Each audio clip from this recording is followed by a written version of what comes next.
So I just would like to introduce Gary Pinkerton. Gary is a volunteer at the Bryan. He has been assisting us with some collections research and programs. We are so thrilled and lucky to have him because he has a very interesting and special background as an author and also an independent researcher. So you'll see a lot of that in today's presentation. He really launched and led the efforts in the decoding of this object that he'll be discussing tonight, and I'm personally really excited to learn more about this object because we don't know too much. So thank you so much, Gary, for doing this and doing it virtually, and the floor is all yours. Without further ado, Gary Pinkerton. You're welcome. I appreciate it. Let me get my screen up. My screen's visible now? Yes. Great. I appreciate the opportunity to do this. And, you know, when I accepted the invitation, it was supposed to come with a happy hour at the museum, if I recall. So the way I see it, J.P. Bryan owes all of us a drink right now. That's my story. I'm going to use that. So cheers to everybody, and thanks for joining in at that happy hour.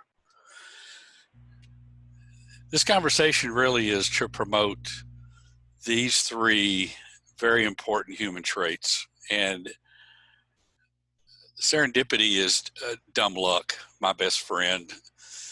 Curiosity and persistence, my mom could explain better than I can, but I think those three things together are a pretty good mix of attributes for anyone with a research mindset who wants to know more. And that's really what led me down this trail to look at this. So as you enter the Frontier Room at the Bryan Museum, you're struck with the life-size rendition of Stephen F. Austin, the diorama of the battle at San Jacinto. But the object that I want to talk about, and the one that caught my attention, is back there in that corner. And when I say in the corner, it's not just in the corner of the room, it's actually behind that display case, which makes it even more in the corner. And it's this tiny little document with a placard on it. And this is what that document looks like. I wish I could ask now for a show of hands of how many people have actually seen this back in the corner. It's about a 4x8 piece of paper with Cherokee syllabary written on it. This is what the placard says, that the 9 words didn't have any regular meaning in the syllabary and they were suspected to be code. Ooh, that sounds pretty good right there. Chief Bowles and the Cherokee existence in East Texas has been part of around the edges of my research on Trammell's Trace and other topics in East Texas. So it immediately caught my attention, and I really wanted to know more.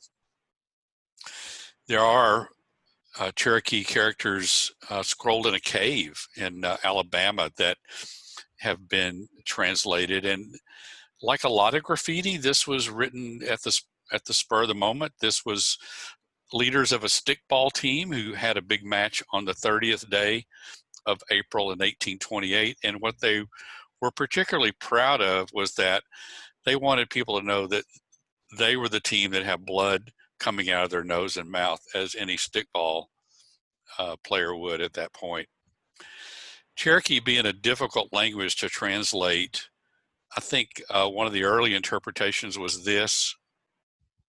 I'm sorry, I just had to throw that in there. Those of you who know my sense of humor will understand.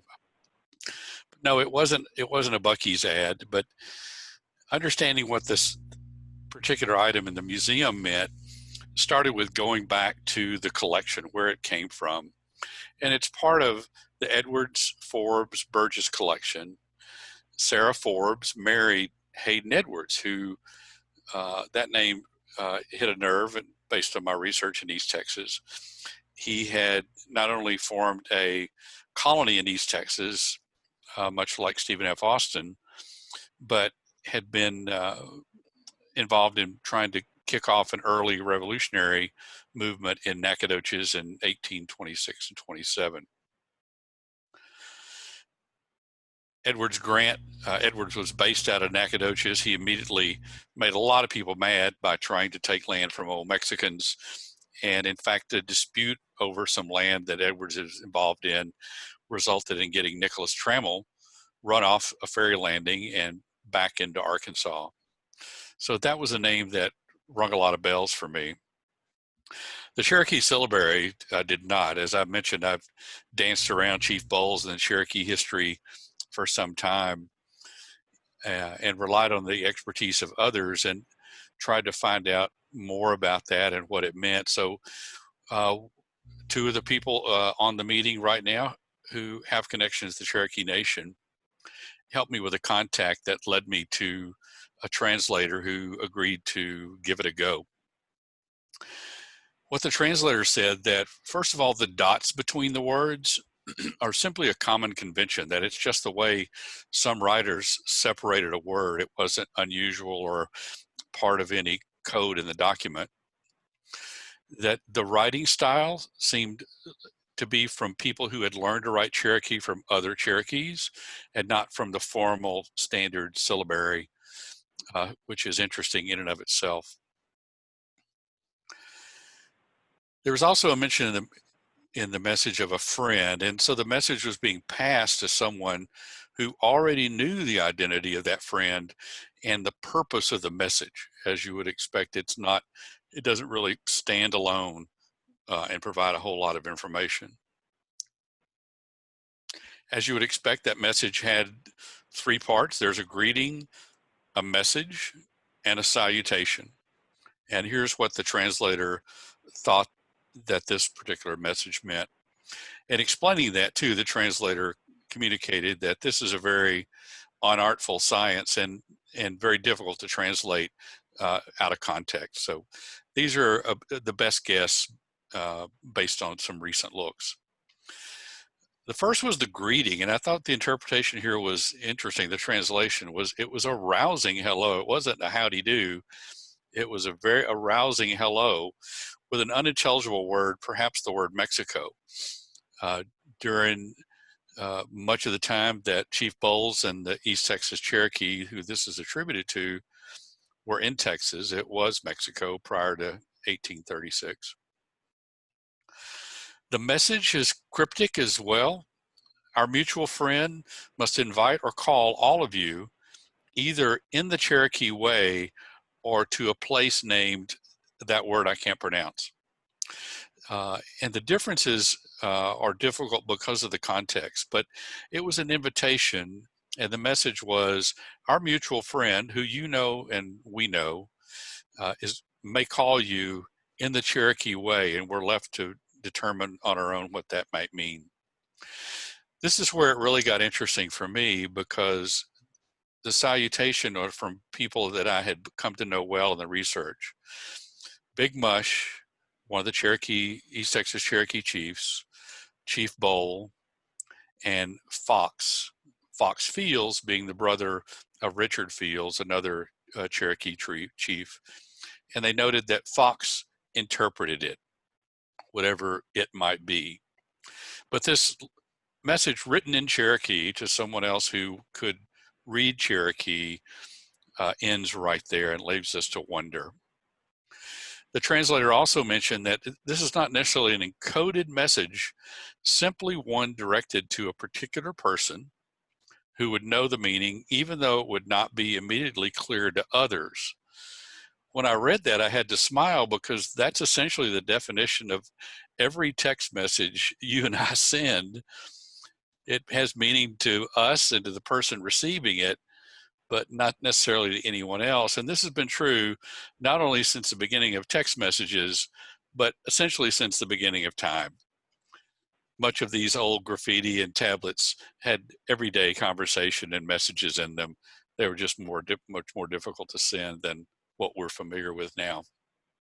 So the fact that it was familiar only to the sender and the recipient was not unusual. And that's why the context really matters, trying to understand when this was written. We don't have a date, and what the message may have been about. We're left to consider other opportunities. The key thing is that this was part of the Hayden Edwards collection, and we know a little bit about Hayden Edwards as an impresario in East Texas. But prior to this, prior to the time when he was removed from that status, Hayden Edwards and Martin Palmer led a failed takeover. It was the revolution before the revolution. At the end of December and January, trying to take over land from Mexico. Both sides were concerned about which side the Cherokee would choose to be on, and the Cherokee had been batted around back and forth with promises of land from this government or that entity, or even Sam Houston who was a Cherokee and a friend of the Cherokee. The Cherokees ended up helping the Mexican government in this rebellion, which included Stephen F. Austin, put down the rebellion largely by agreeing not to become involved. Edwards and Palmer wanted to take over Texas and got together a small group of armed people. Richard Fields, one of the chiefs, and John Dunn Hunter, who was not a Cherokee at all, tried to secure promises of Cherokee land from Palmer and Edwards, and the four met at this spring, visited outside of Nacogdoches, and it's been described as a natural amphitheater, and it really is. Stephen F. Austin was, of course, involved in everything going on in the colonies and doing his best to communicate to the Mexican officials his allegiance and his wish to see things settle down. And he actually wrote a letter to Fields, Bowles, and Big Mush near the end of the Fredonian Rebellion, basically giving the core message that they needed to think carefully about their situation and decide which side they were going to be on. Peter Ellis Bean, who for my money is one of the most intriguing characters of early Texas history, Jack Jackson, has wrote a book about him titled Indian Agent, was involved in representing the Mexican government to the Cherokees and getting others involved to support the Mexican interests in the Fredonian Rebellion. But the rebellion quickly collapsed. There was no momentum and no inertia. Richard Fields and Hunter betrayed their Cherokee tribe and decided to do what they did. And the Cherokee as a whole believed that siding with Mexico would help them the most in securing titles for the land that they so desperately wanted. There was a trial. Fields and Hunter escaped and ran, and they were captured and executed in 1827 in February after the rebellion ended. Bowles became the war chief, Big Mush the civil chief, 1827. And that's the connection to Hayden Edwards that we can know about. Whether this note, given its nature in the collection of where it's found and the nature of the meaning, we can only begin to guess at what it's about. But it certainly makes it more interesting to visit that corner of the room. Chief Bowles, some of you may be familiar with his history. In 1839, the Battle of the Natchez took place, where the Cherokee were basically expelled from Texas by Mirabeau Lamar, and a violent battle in East Texas. And this is the marker where Bowles died. So like I said, this is really advocacy for curiosity, persistence, and serendipity. And I found that in the corner of the room. If you're visiting the museum or a volunteer there, there's so many opportunities to learn more about something that's presented. And all we're really seeing is one piece in a puzzle of history that's put together, and being able to assemble that takes a lot of time. If you do much of that, you become an expert in Google. But there's also a search within the Bryan from the home screen. Scrolling down to the bottom to explore collections, we'll see what's at least been digitized. Not everything has, but even researching some of the Bryan collection is something that you can continue to do on your own, along with these other topics.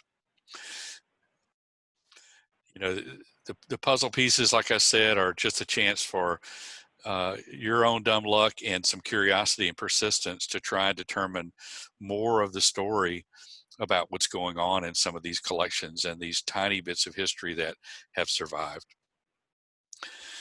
I really thanks for the time, Rebecca. I appreciate the invitation and the chance to go through this, and look forward to hearing any question from what I can see is a fairly knowledgeable group of participants out there.